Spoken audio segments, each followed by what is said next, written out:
Good morning, students. This is our first session, and we will start with chapter number 1, that is valuation of goodwill under advanced accounting.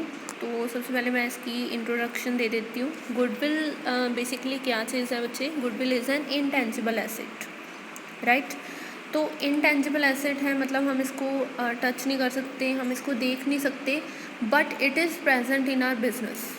Okay, and how it helps, why it is known as asset, because देखो कोई एक business है, जैसे हम example लेते हैं, रिलायंस है, टाटा है, ठीक है, बाटा है. तो ये सारे क्या हैं? ये सारे ब्रांड्स हैं. और ये ब्रांड्स कैसे बने? अपनी गुडविल से बने हैं, राइट. तो गुडविल जो है वो डिटरमाइन करती है कि कोई एक बिज़नेस कितना सक्सेसफुल होगा, ठीक है. देखो जब कोई बिज़नेस स्टार्टिंग में स्टार्ट होता है तो उसमें कोई कोई नहीं उसको जानता होता, उसकी कोई गुडविल नहीं बनी होती, राइट. टाइम जैसे पास होता है, लोग उसको यूज़ करते हैं, तो जैसे जैसे टाइम पास होता है, अगर वो चीज़ परफेक्ट है तो ऑब्वियसली लोग उसको बाय करेंगे, अपने आप उस प्रोडक्ट को ब्रांड बनाएंगे, ठीक है. स्टार्टिंग में कोई एक चीज़ है, वो प्रोडक्ट होता है, and then it changes towards brand, and वो कैसे बनता है? Through goodwill. ओके, तो गुडविल 2 फॉर्म्स में होती है basically, purchase goodwill and non purchase goodwill. Purchase goodwill क्या होती है? जैसे हमने कोई अपना बिजनेस सेल किया, ओके, तो साथ में हम अपनी गुडविल भी सेल करते हैं, ठीक है. जैसे मान लो हम एग्जांपल लें, रिलायंस है, रिलायंस के number of businesses are there, right. जैसे रिलायंस के पेट्रोल पम्प्स हैं, ऑल आप सब जानते हो, ठीक है. तो उस पेट्रोल पंप को मान लो वो किसी और पर्सन को सेल करते हैं, तो नेम लाइक रिलायंस पेट्रोलियम्स है ना उसका नेम, तो साथ में उस नेम के साथ उसकी गुडविल भी जा रही है ना, राइट. तो ये चीज़ होती है परचेज्ड गुडविल, जिसमें थ्रू बाइंग एंड सेलिंग आप क्या करते हो? गुडविल किसी और की लेते हो अपने बिजनेस में, ठीक है. इसी तरीके से होती है बच्चे next, that is non purchase goodwill, जो कि इनहेरिटेड फॉर्म में होती है. जैसे एक फादर है, ठीक है, वो अपना बिज़नेस रन कर रहा है, 20-30 ईयर्स हो चुके हैं बिज़नेस चलाते हुए, तो वो अपनी गुडविल जनरेट कर चुका है, ठीक है. अब फादर के बाद उसका सन आया, ठीक है, उसने उस बिज़नेस को एक्वायर किया है, तो वो जो सन ने अपना बिज़नेस लिया है, तो साथ में उसने अपने फादर की जो गुडविल अर्नड थी वो भी इनहेरिट की है, ठीक है. परचेज़ नहीं की, कोई मनी नहीं उसने उसके अगेंस्ट पे की है, जस्ट उसको वो अपने आप मिली है विद बिज़नेस, ठीक है. आई थिंक आपको इंट्रोडक्टरी पार्ट इसका क्लियर हो गया होगा. Next we will start with, जो कि हमारा मेन टॉपिक आता है इसके अंदर, that is methods of goodwill valuation. तो there are number of methods by which we can calculate goodwill. तो पढ़ते हैं इन सिंपल टर्म्स की कैसे हम अपने क्वेश्चन सॉल्व कर सकते हैं. अगर हमें गुडविल निकालने के लिए बोला जाए तो कैसे निकालेंगे, ठीक है. लाइक देखो, फर्स्ट मेथड है हमारा purchase of past profit method, ठीक है. Purchase of past profit method क्या है? हम इसमें प्रीवियस ईयर्स के प्रॉफिट्स देखते हैं. जैसे देखो मैंने फॉर्मूला लिखा हुआ है स्टार्टिंग में, goodwill is equal to average adjusted profit multiply with number of years purchase, ठीक है.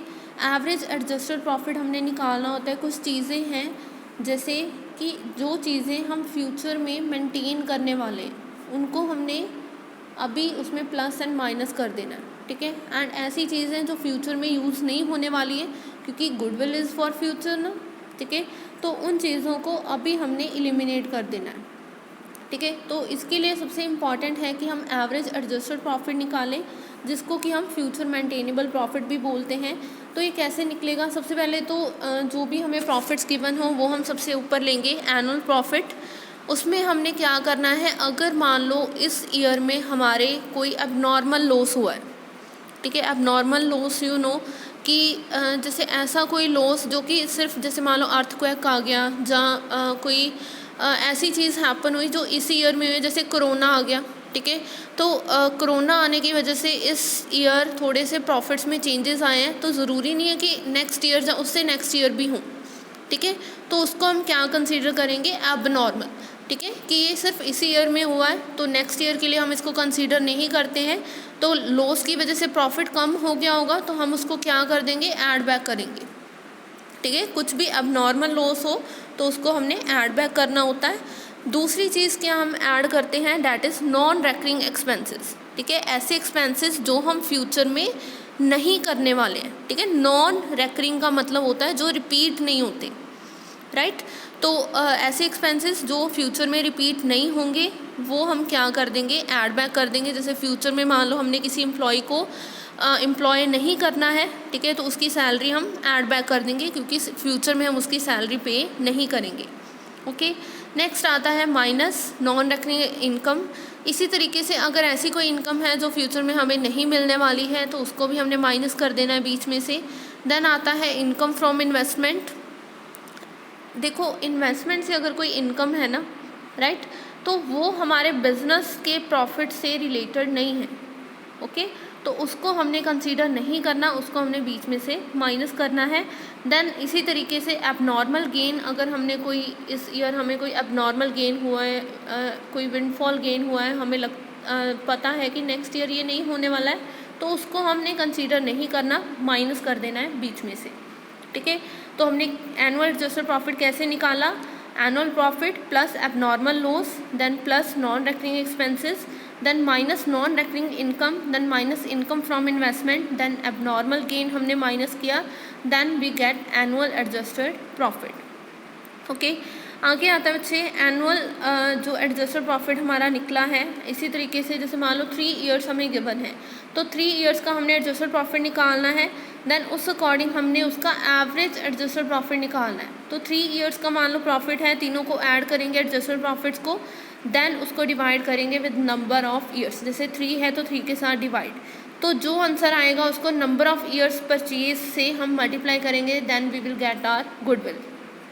ठीक है, आई होप आपको अपना फर्स्ट मेथड क्लियर हो गया होगा। ठीक है, नेक्स्ट आता है बच्चे weighted average profit method. Weighted average profit method बहुत इजी है। जैसे हमने फर्स्ट मेथड किया है उसमें जो हमने एवरेज एडजस्टेड प्रॉफिट निकाला था उसके साथ हमने वेट्स को मल्टीप्लाई करना है। वेट्स क्या होते हैं बच्चे, वेट्स हमें क्वेश्चन में गिवन होते हैं या फिर हमने क्या करने होते हैं, अपने आप असाइन करने होते हैं। जैसे 1 2 3 4 इस तरीके से हम वेट्स असाइन कर सकते हैं according to the year. Okay, तो अगर तो गिवन है वो वाले वेट्स हमने लेने हैं, अगर गिवन नहीं है तो हमने अपनी तरफ से वेट्स असाइन करने हैं, डैट इज़ 1 2 3 4 इस तरीके से। ओके, तो गुडविल कैसे आएगी, weighted average adjusted profit multiply with number of years purchase. Okay, average weighted profit उसके बाद हमने निकालना है। कैसे निकालेंगे, जो हमने एडजस्टेड प्रॉफिट निकाला था लास्ट स्लाइड में, ठीक है, उनको वेट्स के साथ मल्टीप्लाई करके जो वैल्यू निकली है उनका टोटल हमने किया, टोटल वेटेड प्रॉफिट आया हमारे पास, divided with total of weights. यहाँ पे हमने वेट्स के टोटल से डिवाइड करना है।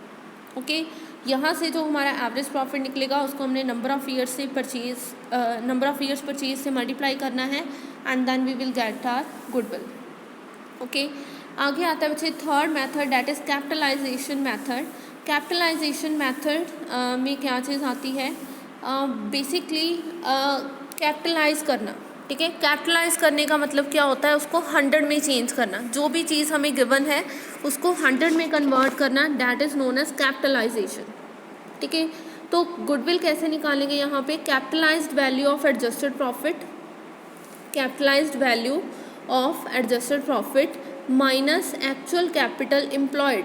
ठीक है, यहाँ पे हमने एक नई चीज़ पढ़नी है, that is actual capital employed, जिसको कि हम नेट टेंजिबल एसेट्स भी बोलते हैं। Capitalised value of adjusted profit कैसे निकालेंगे, जैसे हमने फर्स्ट स्लाइड में एडजस्टेड प्रॉफिट पढ़ा था ना। ठीक है, एवरेज एडजस्टेड प्रॉफिट जो भी हमारा निकलेगा, मतलब जैसे 3 ईयर्स का था, 3 से डिवाइड करके जो भी हमारा एवरेज एडजस्टेड प्रॉफिट निकला है उसको हमने 100 से मल्टीप्लाई करना है, and we will divide it with normal rate of return. ठीक है, तो average adjusted profit multiply with 100 divided by normal rate of return, and normal rate of return आपको क्वेश्चन में गिवन होता है। ओके, आगे आता है बच्चे हमने एक्चुअल कैपिटल एम्प्लॉयड कैसे निकालना है। Actual capital employed is equal to fixed asset plus current asset at revised value. अब ये चीज़ आपने याद रखनी है। देखो, कैपिटल एम्प्लॉयड का मतलब क्या होता है कि आपने कितना कैपिटल एम्प्लॉय किया हुआ है अपने बिजनेस में। ठीक है, तो कैपिटल कौन सा होता है, शेयर कैपिटल हो गई, reserve and surplus, profit and losses. ठीक है, तो ये सारी चीज़ें जो होती हैं ये हमारे कैपिटल एम्प्लॉयड में कवर होती हैं। तो ये दोनों तरीके से हम निकाल सकते हैं। लाइक बैलेंस शीट को याद करो, लाइबिलिटी साइड, एसेट साइड, ठीक है। लाइबिलिटी साइड में अगर हमने equity and reserve and surplus वाले पार्ट तक जाना है तो जहाँ तो सीधा सीधा उनको ऐड कर लो, ठीक है। या फिर अगर हमें वो वाला डाटा नहीं गिवन है तो हम एसेट साइड से भी चल सकते हैं, क्योंकि एसेट एंड लाइबिलिटीज़ का टोटल इक्वल होता है, राइट। तो एसेट साइड को प्लस करो, माइनस कर दो आउटसाइड लाइबिलिटीज़, तो हमारा क्या बच जाएगा, डेट इज़ कैपिटल एम्प्लॉयड, ठीक है।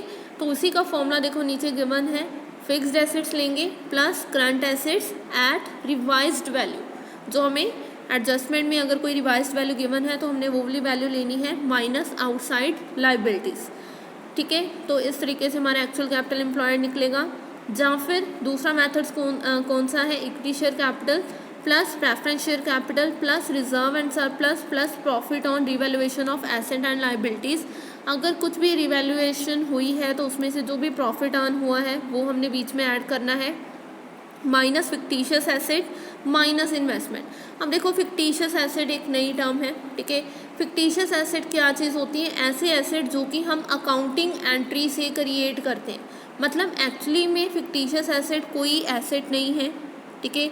हमने सिर्फ अकाउंटिंग एंट्री से उसको क्रिएट किया है तो हम उसको क्या बोलेंगे, फिक्टिशियस एसेट, ठीक है। जैसे एग्जांपल लेते हैं, जैसे आपको पता है सस्पेंस अकाउंट होता है, सस्पेंस कोई अकाउंट तो नहीं है एक्चुअली में, ठीक है। तो ये क्या हो गया बच्चे, फिक्टिशियस एसेट, ठीक है। तो ऐसे अगर कोई फिक्टिशियस एसेट्स हैं तो उनको हमने माइनस करना है एंड इन्वेस्टमेंट को हमने माइनस करना है। तो ये हमारा क्या निकलेगा, एक्चुअल कैपिटल एम्प्लॉयड। तो इसको हमने capitalised value of adjusted profit से माइनस करना है, then we will get our goodwill, ठीक है। नेक्स्ट आता है fourth method, that is super profit method, या फिर हम उसको बोल सकते हैं purchase of super profit method. Goodwill is equal to, कैसे निकालते हैं गुडविल इसके अंदर, ऑब्वियसली सुपर प्रॉफिट मेथड है तो सुपर प्रॉफिट यहाँ पे निकालना पड़ेगा, multiply with number of years purchase, ठीक है। Super profit is equal to actual adjusted profit minus normal profit, ठीक है। एक्चुअल एडजस्टेड प्रॉफिट आपने निकालना है यहाँ पे, जैसे हमने फर्स्ट स्लाइड के अंदर निकाला था, एंड उसमें से हमने अपने नॉर्मल प्रॉफिट को माइनस करना है। तो नॉर्मल प्रॉफिट कैसे आएगा बच्चे, जो हमारा एवरेज कैपिटल एम्प्लॉयड है multiply with normal rate divided by 100, ठीक है। तो ये हमारा एक फॉर्मूला होता है, average capital employed multiply with normal rate given होता है हमें क्वेश्चन में, डिवाइडेड विद 100। तो कैसे कैलकुलेट करेंगे एवरेज कैपिटल एम्प्लॉयड, तो बेसिकली 3 मेथड्स हैं। देखो अगर हमें ओपनिंग बैलेंस शीट गिवन है तो उसके लिए अलग मेथड है, क्लोजिंग बैलेंस शीट गिवन है तो अलग मेथड है, ठीक है। दोनों गिवन है तो अलग मेथड है, ओके। फर्स्ट आता है कि अगर हमारे पास क्लोजिंग कैपिटल एम्प्लॉयड अवेलेबल है। कैपिटल एम्प्लॉयड हमने लास्ट स्लाइड के अंदर पढ़ा कि कैसे हम निकालते हैं, एसेट साइड से भी निकाल सकते हैं एंड लाइबिलिटी साइड से भी निकाल सकते हैं। तो closing capital employed minus half of current year profit, ठीक है। तो जो भी क्लोजिंग बैलेंस शीट अगर गिवन है तो क्लोजिंग कैपिटल एम्प्लॉयड आप निकालोगे एंड उसमें से आप करंट ईयर प्रॉफिट का हाफ करके उसको माइनस कर दोगे, then you will get average capital employed, ठीक है। या फिर दूसरा मेथड है ओपनिंग कैपिटल एम्प्लॉयड लो, ठीक है, एंड देन उसमें प्लस कर दो half of current year profit, okay. या फिर थर्ड मेथड है कि हम opening capital employed plus closing capital employed दोनों लें and divide it by 2, okay. तो किसी भी तरीके से आप निकाल सकते हो average capital employed, multiply it with normal rate, divide it with 100, ठीक है। You will get the normal profit and actual adjusted profit में से नॉर्मल प्रॉफिट माइनस करोगे तो सुपर प्रॉफिट आ जाएगा, and then you can calculate goodwill with when you multiply super profit with number of years purchase, okay. आगे आता है बच्चे fifth method, that is capitalisation of super profit method. तो capitalisation of super profit में कुछ नहीं है, like मैंने आपको अर्लियर बताया, कैपिटलाइजेशन का मतलब होता है कि आपने 100 से मल्टीप्लाई करना है, ठीक है। तो सिंपली सुपर प्रॉफिट निकालो, multiply with it 100, divide it with normal rate of return, okay. Same method है, बस इसमें सुपर प्रॉफिट को 100 से मल्टीप्लाई करो एंड डिवाइड करो normal rate of return, okay. Next आता है बच्चे एन्युटी मेथड। तो एन्युटी मेथड में क्या चीज़ आ जाएगी, एन्युटी रेफरेंस हमने लेनी होती है, ठीक है। एन्युटी रेफरेंस क्या चीज़ होती है, हमें क्वेश्चन में गिवन होती है ईयर्स के अकॉर्डिंग, मतलब जो भी ईयर के अकॉर्डिंग डिटेरियोरेशन होती है वैल्यू की, उस अकॉर्डिंग हमें ये कुछ रेफरेंसेस गिवन होते हैं। तो जो भी एन्युटी रेफरेंस हमें गिवन होता है उसके साथ हमने सुपर प्रॉफिट को मल्टीप्लाई करना होता है, and this is our 6th method by which we can calculate goodwill. ठीक है, आई होप आप सबको क्लियर हो गया होगा। बाकी नेक्स्ट जो आपका वीडियो होगी उसमें मैं आपको क्वेश्चंस फ्रेम करके बताऊंगी। Okay girls, thanks for listening. Okay then.